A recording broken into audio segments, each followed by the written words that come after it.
আলাইকুম।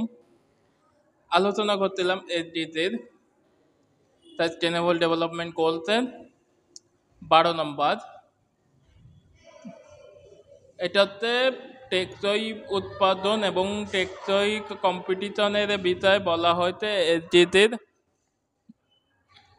এই ধারাবাহিকতায় বলা হয়েছে যে ভালো উৎপাদন, কোনো কার্বন নির্গমন হবে না, কর্মীদের দক্ষ বেতন এবং তথ্যতা এবং অর্থনৈতিক বিভিন্ন সাপোর্ট এগুলো দিয়েই দক্ষতা তৈরি করা এবং ভালো উৎপাদন তৈরি করা।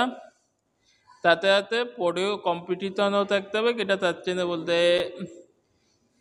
একটা ভালো বিপরীতে একটা ভালো পণ্য যাবে, যে কম্পিটিশনের জন্য পণ্যটা খারাপ হয়ে যাবে এমন না যে কোনো ক্ষেত্রে। এটাই বলা হয়তো তার চিহ্নে বলা, এটা ওয়ার্ল্ডের জন্য বলা হয়তো। ইন ওয়ার্ল্ড সবাইকে এই পর্যন্ত এটা নিয়ে সবাইকে এই পর্যন্ত আমরা আলোচ্য বিষয় 17টি এসডিজি 17টি গোল এবং একটি 29টি লক্ষ্যমাত্রা। সবাইকে এই পর্যন্ত ধন্যবাদ।